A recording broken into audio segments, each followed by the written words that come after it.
오늘 질서라는 제목의 말씀을 함께 나누겠습니다. 하나님께서 창조를 완성하신 후에 에덴에 멋지고 좋은 동산을 만드셨고 아담을 거기에 살게 하셨습니다. 그리고 나서 하와를 만들어 주셨습니다. 이제 아담과 하와가 에덴에 있는 동산에 같이 살게 됐습니다. 거기에서 모든 것을 관리할 수 있게 하셨고 모든 열매를 먹을 수 있게 하셨는데 거기에는 단 하나의 단서가 있었습니다. 모든 동산의 나무의 열매, 동산의 모든 나무의 열매를 먹을 수 있지만 선악을 알게 하는 나무의 열매는 먹지 마라. 이게 이제 유일한 단서였습니다.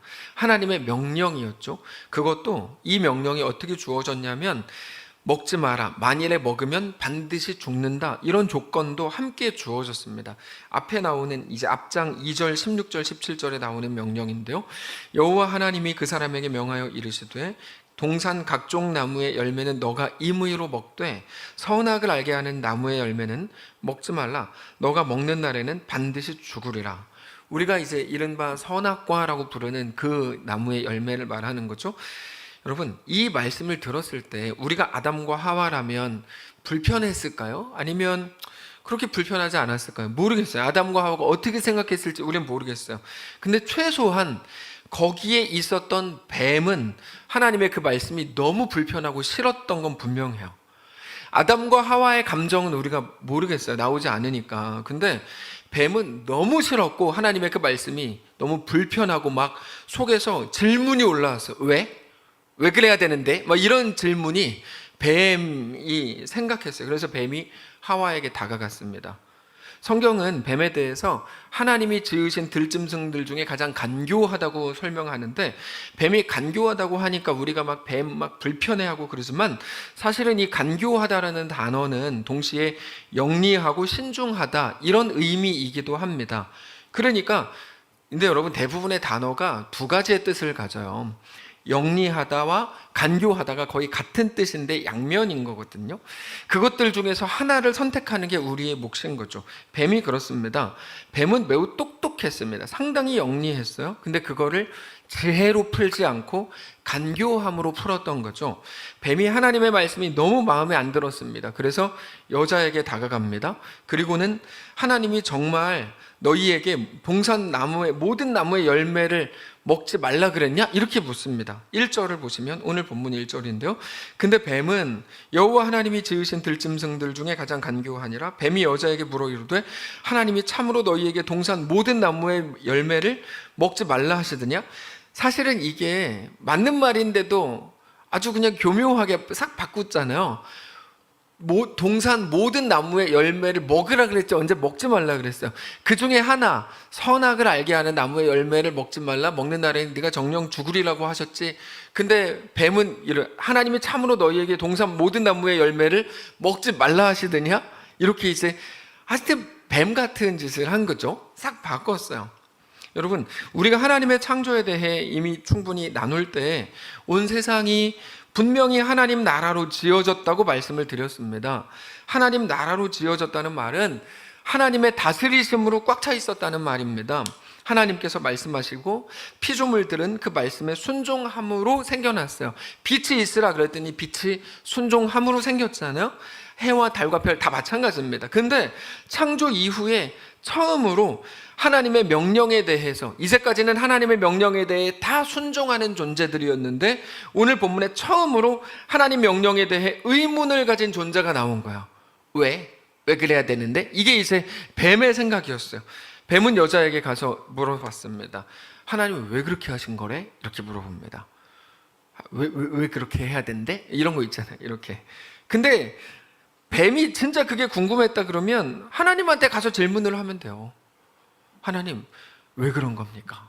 물어보면 될 거 아닙니까? 근데 뱀은 하나님께 가지 않고 여자에게 가서 하나님 왜 그랬대? 이렇게 이제 묻습니다. 왜 여자에게 물었을까요? 자꾸 여자 해가지고 기분 나빠하시지 마세요. 성경에 써 있는 대로 제가 설교하려고 최선을 다하는 거예요. 오늘 본문에 계속 여자 나오잖아요. 뱀이 하와에게 가서 질문을 합니다. 왜 하와에게 갔을까요? 여러분, 이게 전형적으로 간교한 수법이에요. 하와는 하나님의 말씀을 뱀에게 이렇게 전합니다. 2절에 여자가 뱀에게 말하되 동산 나무의 열매를 우리가 먹을 수 있으나 동산 중앙에 있는 나무의 열매는 하나님의 말씀에 너희는 먹지도 말고 만지지도 말라 너희가 죽을까 하노라 하셨느니라. 물론 하와의 대답에도 문제가 조금 있긴 있죠. 하나님께서는 선악과를 먹으면 반드시 죽는다고 말씀을 하셨는데 하와는 그거를 먹는 날에는 너희가 죽을까 하노라 약간 바꿔서 말하기는 했는데 그렇다 그래서 이거를 막 엄청나게 비난을 할 수 있는가? 뭐 그렇게 생각되지는 않아요. 뱀이 나쁜 놈이지 하와가 뭐 엄청나게 잘못했는가? 뭐 그렇게 보이지는 않아요. 하와 자신은 어쩌면 그렇게 이해하고 있었나 보죠. 어쨌든 뱀의 질문에 대해 하와는 그렇게 대답합니다. 그러자 뱀이 뭐라고 말해요? 아니다 이렇게 얘기해요. 하나님이 이렇게 얘기하셨어. 하와가 그렇게 얘기했는데 거기에다가 대고 뱀이 아니다. 뱀은 이렇게 말해요. 하나님은 그렇게 말했지만 아니다. 그렇지만 않다. 하나님이 틀렸다. 너희는 그거를 먹어도 아무 상관없다. 너희는 절대 죽지 않는다. 4절이에요. 뱀이 여자에게 이르되 너희가 결코 죽지 아니하리라. 하나님이 틀렸다는 거죠. 여러분 이런 말이 있습니까? 하나님이 야 너 이거 먹으면 죽어. 그랬는데 그 얘기를 전했어요. 하와가 뱀한테. 근데 갑자기 뱀이 아니야. 하나님이 틀렸어. 야 너 생각을 해봐. 저거 먹고 죽을 것 같아? 안 그래? 그러면서 이제 더 적극적으로 하나님을 모함해요. 하나님은 너희가 하나님과 같아지는 것을 무서워하는 것 같아. 저거 먹으면 너네 하나님이랑 같아질 걸 아마? 그러면서 너희가 선악과를 먹고 하나님처럼 될까 봐 하나님은 걱정하시는 거야. 하나님은 그걸 두려워하는 것 같아. 이렇게 얘기합니다. 5절. 너희가 그것을 먹는 날에는 너희 눈이 밝아져서 하나님과 같이 되어 선악을 알 줄 하나님이 아심이니라. 너희는 그것을 먹어도 죽지 않을 거다. 그래서 하나님이 먹지 말라 그랬지만 먹어도 된다. 하나님이 그게 두려워서 너희에게 선악과를 먹지 말라고 했다. 이게 뱀의 설명이었습니다. 뱀의 생각에는 선악과에 어떤 문제가 있어서 하나님이 먹지 말라고 하셨다는 거죠. 그거 먹으면 눈이 밝아져서 하나님처럼 될 거니까 하나님께 무서워가지고 너희한테 거짓말을 했고 그럼 먹으면 너 안 된다라고 얘기했고 그래서 겁을 주어서 못 먹게 한 거다. 이게 뱀의 설명이었어요. 뱀은 하와에게 하나님이 틀렸고 틀렸을 뿐 아니라 지금 거짓말을 하고 있다고 얘기한 겁니다.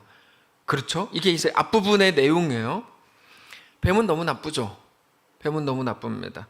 우리는 뱀이 왜 이러고 있는지 뭐 솔직히 잘 알 수는 없지만 다만 뱀이 하고 있는 이 짓이 죄라는 거는 너무 잘 알고 있어요. 이건 확실히 죄입니다. 확실히 죄. 여러분 죄가 뭘까요?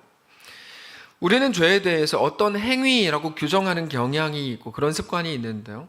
그건 사실 율법의 규정일 뿐이고 사실 죄는 뭐냐면 성경이 말하는 죄는 그 마음에 하나님 없음, 그게 죄입니다. 하나님 말씀에 대해서 인정하고 싶지 않은 거죠. 그래서 거부하는 거예요. 반대로 생각해 보면 쉬워요. 복음은 뭘까요? 복음은 하나님을 믿는 건데 하나님을 믿는다는 건 무슨 말일까요? 정확하게 말하면 하나님이 나의 주인이신 것을 믿는 겁니다. 그게 복음입니다. 복음에 대한 설명이 어려울 게 하나도 없어요. 복음은 하나님이 나의 주인이신 것을 믿는 거예요. 어떤 사람들은 하나님 믿어요? 나 하나님 믿어요. 어떤 하나님을 믿어요? 하나님이 살아계신 걸 믿어요. 이렇게 말하는데 사실 이건 굉장히 부족한 설명입니다. 하나님이 살아계신 걸 믿지 않는 사람은 세상에 한 명도 없습니다. 이름은 물론 바꾸죠. 뭐 하나님인지 뭔지 다 바꾸지만 어쨌든 신이 없다고 믿는 사람은 한 명도 없어요. 세상에 무신론자라는 걸 존재하지 않아요. 그 사람도 자기는 믿거든요. 세상에 무신론자라는 건 없어요. 다만 무엇을 신이라고 믿고 무엇을 하나님이라고 믿는가 하는 건 다르죠. 우리는 성경에 나오는 그 하나님이 나의 하나님, 나의 주인이신 하나님이라고 믿습니다. 그게 복음이에요. 하나님은 내 삶의 주인이야. 그래서 우리 모든 삶의 결정은, 모든 우리의 걸음은 그 믿음 아래에서 이루어집니다. 그 사람을 성도요 신자라고 부르는 겁니다. 우리의 모든 걸음, 모든 선택, 모든 결정들은 하나님이 내 삶의 주인이야. 그 믿음 아래에서 이루어집니다. 그거를 보고 복음적인 삶이라고 말하는 거야. 복음적인 삶이라는 거는 예를 들어서 전도를 많이 하고 교회를 기도 오래 하고 도덕적으로 사는 이런 식의 어떤 행위를 말하는 게 아니고 복음적인 삶은 하나님이 나의 주인이신 것을 알고 믿는 사람으로 살아가는 것. 그게 복음적인 삶입니다. 그리고 그것의 반대. 하나님이 자기의 주인이 아니라 자기 스스로가 내 삶의 주인이라고 생각하는 거를 성경은 죄라고 불러요. 여러분, 죄는 그겁니다. 하나님이 주인이 아니고 내가 주인이라고 생각하는 거죠. 그래서 죄는 어떤 행위에 관한 게 아니고 그 마음속 깊은 곳에 자리하고 있는 무언가입니다. 근데 뱀의 모습이 죄를 가장 강력하게 보여주는 거죠. 뱀이 오늘 본문에서 이렇게 말하잖아요. 하나님은 그렇게 말했지만 야, 잘 생각해 봐봐. 네 인생의 주인은 너야. 네가 결정하는 거야. 이게 뱀의 말이었는데 이게 죄의 가장 전형적인 말이고 가장 전형적인 모습입니다. 가끔 부모님들이 자녀에게 잘못된 말을 할 때가 있어요. 네 삶의 주인은 너야. 이거 완전히 헛된 소리죠. 뭐 네 삶의 주인이 놉니까? 네 삶의 주인은 하나님이죠. 정확하게 얘기해줘요. 자녀들한테. 네 삶의 주인은 하나님이야. 정확하게 얘기해 주셔야 돼요. 뱀이 어쩌다가 이렇게 됐는지 우리는 오늘 본문을 통해서는 알 수 없지만 뱀은 지금 분명하게 하나님의 말씀을 거부하고 있는 중이죠. 자기가 주인인 겁니다. 그래서 하나님의 말씀을 들은 후에 판단하겠다는 건데요. 뱀은 판단은 더 높은 사람이 하는 겁니다. 하나님의 말씀조차 그런데 뱀은 자기가 판단하겠다는 거죠. 자기가 볼 때 선악과는 너무 매력적인 열매거든요. 이거 먹으면 하나님처럼 눈이 밝아질 것 같은 거예요. 그래서 아니야, 하나님이 틀렸어. 하나님이 지금 겁나서 거짓말하고 있는 거야 라고 뱀이 말하고 있는 거죠. 근데 그거를 하나님께 가서 물을 용기는 없고 그래서 하와에게 거짓말을 해서 하나님께 죄를 짓는 일에 협력하게 만들고 있는 거예요. 지금 뱀이 하고 있는 일이. 그 갈라디아서를 보면 죄에 대해 말씀하실 때 굉장히 강력한 어조로 당짓는 것에 대해 분명히 언급합니다. 당짓는 것과 함께 분열과 이단을 말하는데요. 여러분, 분열은 두 가지 디비전이라고 말씀드렸고, 디비전은 두 개의 비전이라고 말씀을 드렸죠. 내가 생각할 때 분명히 이게 옳은데 이게 이제 분열이에요. 성경적인 분열. 이 모든 것들을 보고 육체의 일, 죄라고 말씀을 하시는데 그렇게 자기와 함께 죄지을 사람들을 모으고 있는 중이죠. 그래서 사실 죄가 가장 많이 드러나는 양상은 뭐냐면 세력 형성이에요. 세력 형성. 이게 한국 사회뿐 아니라 뭐 전 세계적으로 다 똑같이 나타나는 현상인데 기독교회는 세력 형성을 할 이유가 없다고 전에 말씀드렸죠. 그래서 뭐 기독교회 뭐 대단한 뭐 어떤 사회 운동이라 그러면서 서울시청에 모이지 말아야 된다고 말씀을 늘 드렸던 이유가 바로 거기에 있는데요. 그거는 아주 잘못된 방식이기 때문입니다. 자, 뱀이 하나님이 지으신 사람이었던 여자에게 다가가서 하나님을 대적하는 일에 동조하기를 요구했다는 것은 굉장히 충격적인 일입니다. 그 결과 여자는 이제 하나님이 말씀하시고 하나님이 요구하시고 하나님이 주신 눈이 아니라 그것과는 완전히 다른 눈, 뱀이 자기에게 말해준 그대로의 관점으로 선악과를 다시 보기 시작합니다. 그러니까 정말 선악과가 다르게 보이기 시작했어요. 뱀의 말을 듣고 다시 보니까 선악과는 먹음직하고 보암직하고 자기를 지혜롭게 할 만큼 탐스럽기까지 한 열매로 보이기 시작했습니다. 하와는 그 자리에서 선악과 열매를 따먹었습니다. 뿐만 아니라 남편이었던 아담에게도 선악과를 건네주어서 같이 그렇게 먹었습니다. 결국에 아담과 하와는 하나님의 말씀을 거부하는 자리에 서게 되죠. 결과적으로 눈에 보이는 것이 하나님의 말씀을 넘어서는 순간입니다. 6절이요. 여자가 그 나무를 본즉 먹음직도 하고 보암직도 하고 지혜롭게 할 만큼 탐스럽기도 한 나무인지라 여자가 그 열매를 따먹고 자기와 함께 있는 남편에게도 주매 그도 먹은지라. 그러자 모든 것이 한순간에 달라졌습니다. 뱀의 말처럼 갑자기 그들의 눈이 밝아졌는데요. 7절에 이렇게 돼 있어요. 이에 그들의 눈이 밝아져 자기들이 벗은 줄 알고 무화과 나무 잎을 엮어 치마로 삼았더라. 자기들의 눈이 밝아진 결과는 뭐냐면 전에 안 보이던 게 보이기 시작했던 거거든요. 근데 밝아졌다는 이 말은 시력이 좋아졌다는 의미가 아니고 전에 보이지 않던 것들이 보이기 시작했다는 말인데 이거는 사실 보지 말아야 할 것들까지 보이기 시작했다는 의미입니다. 분명히 2장 마지막 구절에서 그들은 벌거벗었지만 부끄러워하지 않았다고 나옵니다. 2장 마지막 구절의 고백이. 그런데 그들은 3장에 와서 선악과를 먹은 이후에 그들은 부끄러워하기 시작했어요. 아무것도 달라진 건 없었어요. 근데 그들은 이제 부끄러워하기 시작했죠. 이게 죄의 능력입니다. 모든 것을 볼 수 있다면 좋을까요? 모든 소리를 들을 수 있다면 그건 정말 복일까요? 그렇지 않습니다. 우리 눈에 보이는 건 가시광선, 적외선, 자외선 이런 거 들어보셨죠? 우리 귀에 들리는 것도 데시벨 뭐 이런 거 들어보셨죠? 우리는 모든 거를 보고 모든 소리를 들을 수 있다면 우리는 살 수 없을 겁니다. 살 수 없을 겁니다. 모든 거를 알아야 되는 게 아니라 정말 알아야 되는 것을 알아야 되는 거고, 모든 거를 보아야 되는 게 아니고 봐야 될 거를 보아야 되는 거고, 정말 들어야 되는 소리를 들어야 될 뿐이죠. 근데 죄가 들어오면서 우리 모든 감각이 망가져 버렸어요. 질서가 깨진 거죠. 질서가 깨진 거죠. 죄가 들어온 이 시작이 어떤 겁니까? 눈에 보이는 거를 하나님의 말씀보다 위에 올려놓은 것. 그게 죄의 시작이라는 거죠. 그래서 고린도후서 5장에서는 뭐라고 말합니까? 믿음의 반대말을 눈에 보이는 것이라고 규정하죠. 고린도후서 5장에서는 눈에 보이는 대로 행하지 말고 믿음으로 행하라고 말해요. 보이는 것 천지인 이 세상을 살아가는 우리들에게 보이는 것대로 행하지 말고 믿음으로 행하라고 말한다고요. 어떤 행위를 했냐 안 했냐의 문제가 아닙니다. 어떤 마음으로 했냐가 정말 더 중요한 거죠. 그래서 하나님은 언제나 우리의 중심을 보십니다. 하와를 잘 보시면 뱀이 먹어보라고 한 말은 한마디도 없어요. 오늘 본문에. 여러분 그런 거 있습니까? 오늘 본문에? 야, 너 선악과 먹어봐. 그런 건 없어요. 그런 건 없었는데 모든 건 하와의 결정이었거든요. 뱀의 말을 듣고 나서 자기가 보니까 보험직하고 먹음직하고 자기를 지혜롭게 하고 영광스럽게 하고 잘나 보이게 할 만큼 탐스럽기까지의 열매로 다시 보이기 시작하더라는 거죠. 우리에게도 그런 거 많죠. 내가 이거를 손에 들고 나가면 막 영광스러워질 것 같은 백, 뭐 이런 거 많잖아요. 내가 이것만 가지면 내가 막 이렇게 될 것 같은 뭐 그런 거 있거든요. 그렇게 자기의 결정으로 그 선택을 한 겁니다. 여러분, 우리는 오늘 이 본문을 통해서 하나님의 마음을 온전히 알아야 됩니다. 하나님은 우리에게 말씀하시고 명령하시고 요구하시는데, 하나님이 그렇게 하시는 이유는 그 일 자체, 예를 들면 오늘 본문이라 그러면 선악과 그 자체에 어떤 대단한 의미가 있다기보다도 너 그 앞에서도 나를 믿어야 된다, 거기서도 나는 너의 하나님이다 라는 의미인 것을 우리가 알아야 됩니다. 그래서 사실 우리 앞에는 매일같이 같은 의미의 또 다른 선악과가 놓여 있다는 것을 우리가 기억해야 합니다.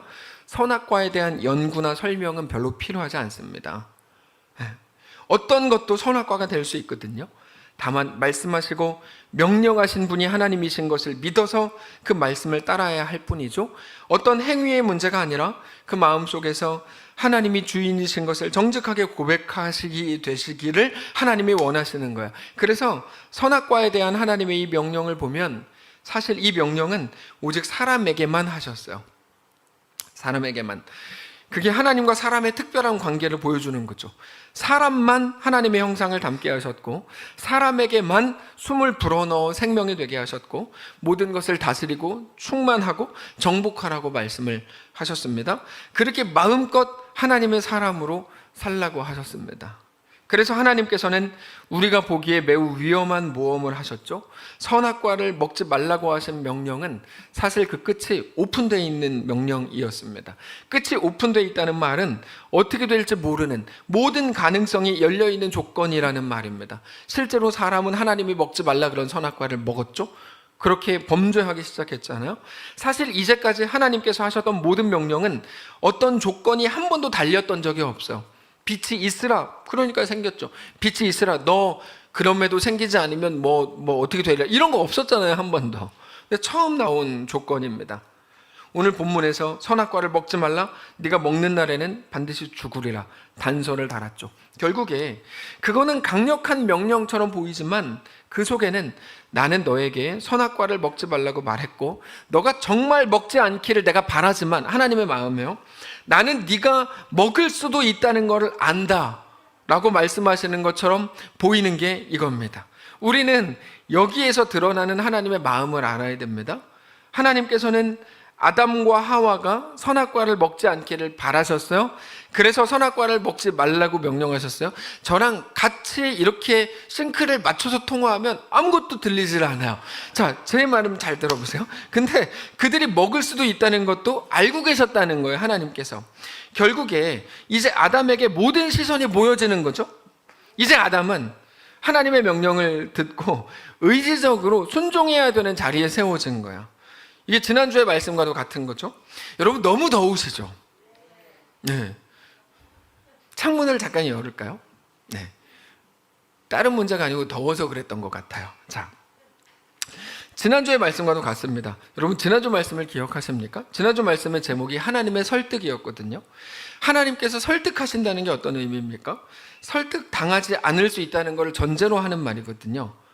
하나님은 설득한다. 설득당하지 않을 수 있다. 인간은 뺀질거린다. 설득당하지 않으려고 애쓴다. 하나님은 끝내 우리를 설득하신다. 이런 의미입니다.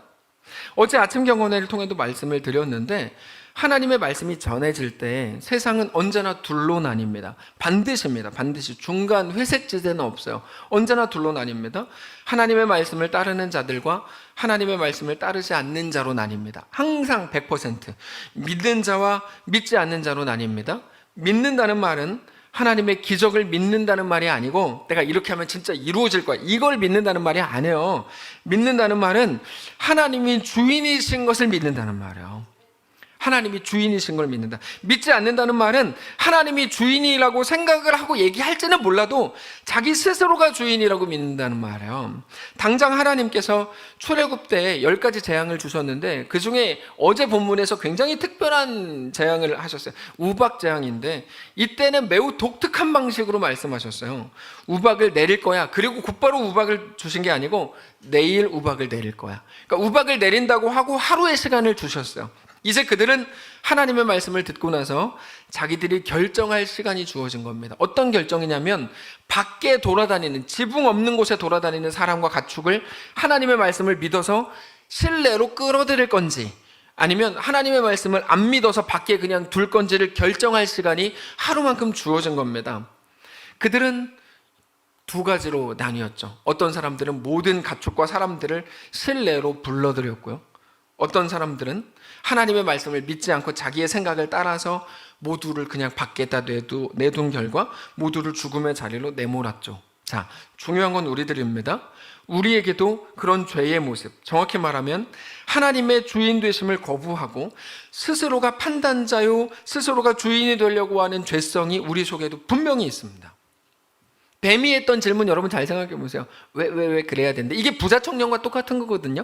예수님께 나왔죠. 부자 청년이 예수님께 물어봐요. 어떻게 해야 영생을 얻을 수 있습니까? 예수님 대답하세요. 율법을 지켜라. 그랬더니 내가 다 지켰는데요. 그러자 예수님께서 그가 납득할 수 없는 말을 하죠. 너 부자라며 네 가진 거 다 팔아가지고 가난한 자들한테 나눠주고 와, 그러시잖아요. 그때 그는 납득할 수 없기 때문에 자기가 판단해 본 결과 이건 아니다. 그래서 주를 떠나기로 하죠.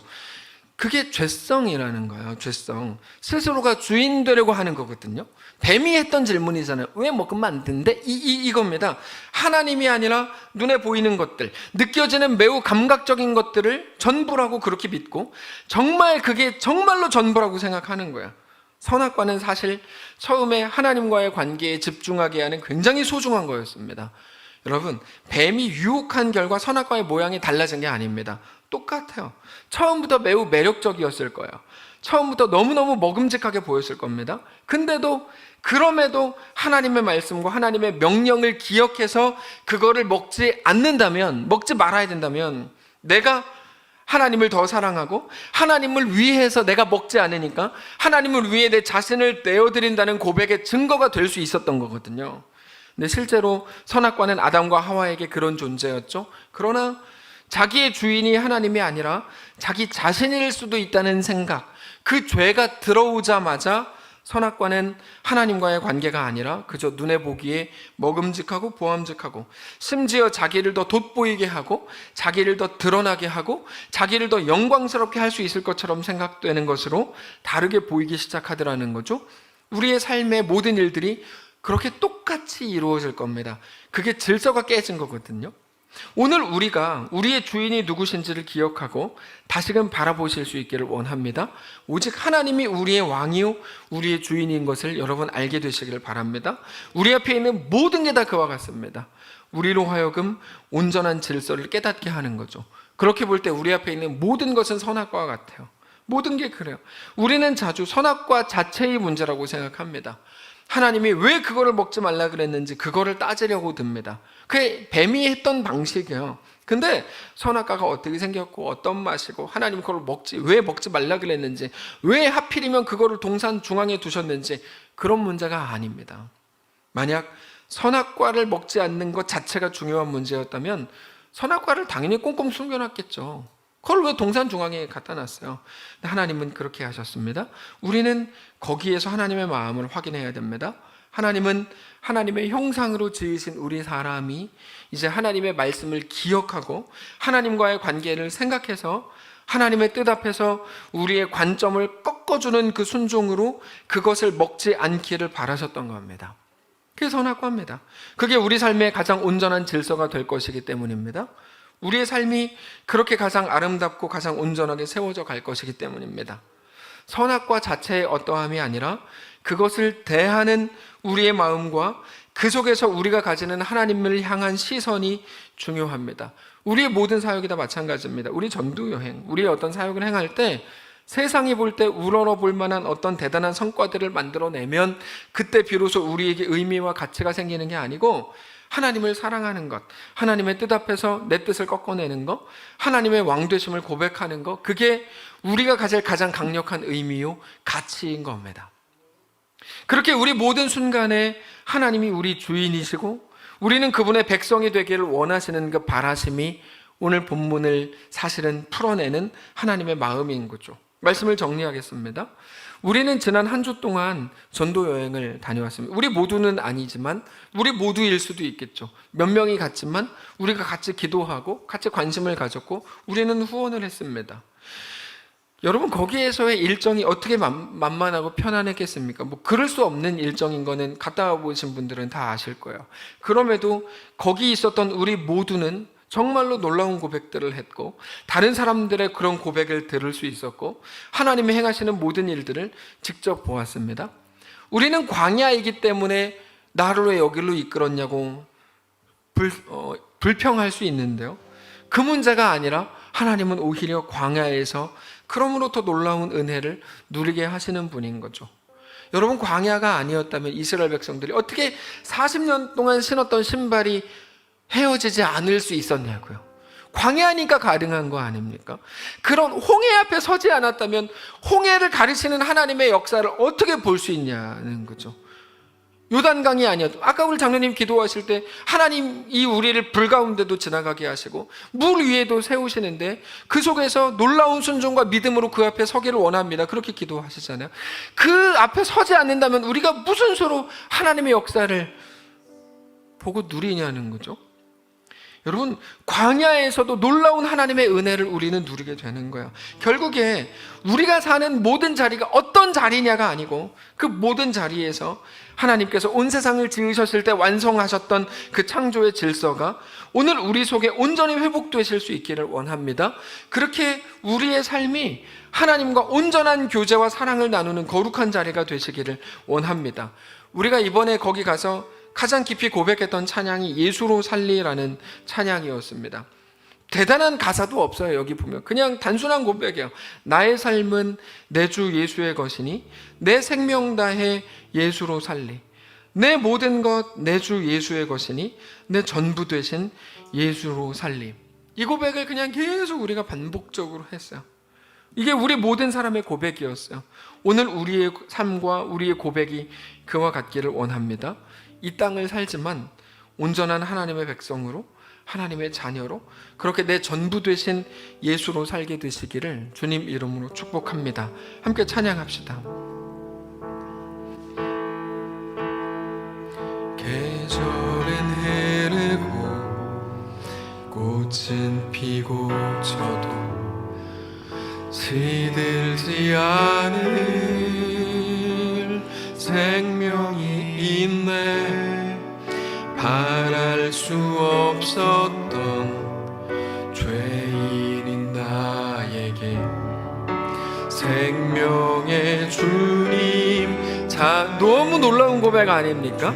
계절은 흐르고 꽃은 피고 져도 계절은 흐르고 꽃은 피고 져도 시들지 않을 생명이 있네. 바랄 수 없었던 죄인인 나의 생명의 주님, 생명의 주님 자신을 삶은 내 주 예수의 것이니 내 생명 다해 예수로 살리 내 모든 것 내 주 예수의 것이니 내 전부 되신 예수로 살리 나의 삶은 내 주 나의 삶은 내 주 예수의 것이니 내 생명 다해 예수 살리 내 모든 것 내 주 예수의 것이니 내 전부 되신 예수로 살리 바람이 스치든 바람이 스치듯 삶은 지나가도 꺼지지 않을 소망이 있네 지지 않을 소망이 있네 그 길을 떠나서 헤매던 자에게 주를 찾고 나 살길 원하 나의 삶은 내 주 나의 삶은 내 주 예수의 것이니 내 생명 다해 우리 다 같이 눈 감고 고백할까요? 내 모든 건 내 주 예수의 것이니 내 주 예수의 것이니 내 전부 되신 예수로 살리 예수 나의 삶은 내 주 예수의 것이니 삶은 내 주 예수의 것이니 내 생명 다해 예수로 살리 내 모든 것 내 주 예수의 것이니 예수의 것이니 내 전부 되신 예수로 살리 예수로 살리 하나님 우리의 삶은 내 주 예수의 것입니다. 인정합니다.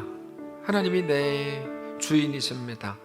하나님이 내 주인이신 것을 믿는 자로 오늘을 살기를 원합니다. 어쩌면 나로 꽉 차 있었습니다. 내가 주인인 줄 알고 하나님은 내가 부리는 종인 줄 알았습니다. 그래서 하나님의 뜻까지 계속 꺾으려고 했고 하늘의 막 보좌를 막 움직이면서 내가 스스로 하나님 돼서 막 살려고 했던 게 우리인지도 모릅니다. 불쌍히 여겨주시고 이제 돌이키게 하옵소서. 주 앞에 엎드리게 하옵소서. 하나님이 창조주요 내가 피조물인 거를 이제 고백하게 하옵소서. 하나님은 왕이요 나는 백성인 것을 알게 하시고 하나님은 주인이요 나는 종인 것을 알게 하옵소서. 그렇게 하나님 앞에 바싹 엎드리는 참된 신자의 삶을 모두가 살게 하옵소서. 내 전부 되신 예수로 살기를 원합니다. 그렇게 고백하는 성도들 되게 하옵소서. 하나님 2023년이 언제 벌써 1월이 다 지나가 버리고 2월이 시작되는 첫 번째 주일입니다. 하나님 우리와 함께 하셔서 우리에게 허락된 이 2023년 정말 존귀한 한 해로 세워져 나갈 수 있도록 인도하시고 내 뜻을 이루는 것에 목숨 거는 것들을 이제 중단하고 하나님의 뜻을 이루고 하나님의 뜻 앞에 나를 꺾고 하나님의 완전한 질서 앞에 순복하는 것이 우리 삶의 목표가 되는 거룩하고 존귀한 우리의 한 해, 우리의 전 인생이 되도록 축복하시옵소서. 여기 모여든 모든 성도들에게 동일한 마음을 주시고 그렇게 온전한 신자요 온전한 성도로 우리의 인생도 승리하며 살아가는 거룩한 삶이 다 되도록 축복하시옵소서. 감사드리며 살아계신 우리 주 예수님의 이름으로 기도합니다.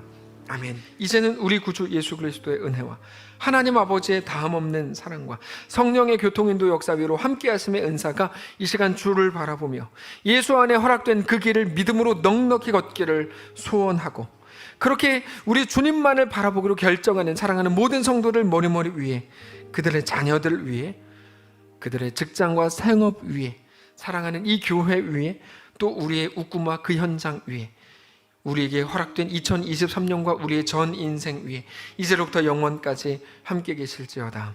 아멘.